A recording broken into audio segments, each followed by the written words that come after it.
Pero kung nabunot ng pangalan mo, no? Premium.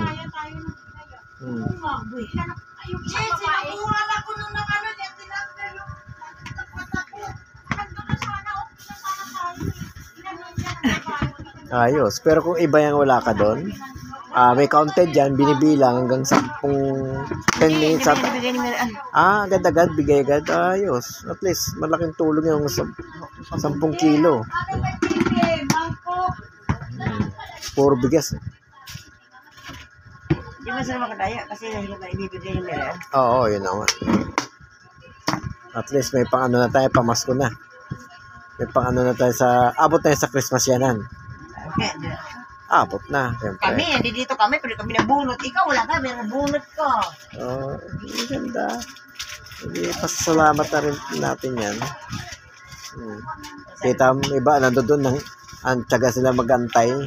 Kasi hindi niya bunot. Tapos ikaw wala, nabunot. Sabi ko, sa ano lang yun, kasi may ginagawa kasi ako, hindi ako kasunod. Oo, nga naman. Sinong umano dyan? Si Rosan ang kumuha. Binigay ka ni Helen. Oh. Si Helen, meron din. Wala. Sabi nga ni Maricel, kami tuloy, wala. Tapos itong ano, nabunot ang pangalan mo. O lahat na meron na yun. Ganyan. Ayan, nabloho lahat meron. Lahat na. 3 kilo yata laman, di ba? 3 kilo. At least masaya. No? Nagpasaya na naman yung Christmas party. Sino naabutan mo mga ano doon, mga politiko? Wala na, no? Hindi, ayos. Ganda na. At least hindi na tayo bibili ng bigas. Abot na ng, mabango? Ayos? Hindi siya NFP, no? Ayos yan pag ganyan mga premium.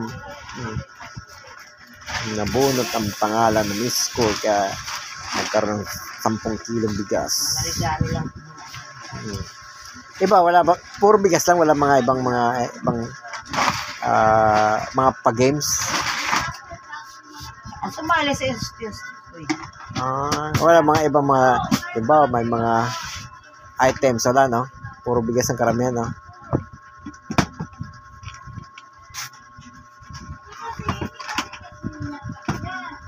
Ayos, 10 kilo yan. Bakit basa yan?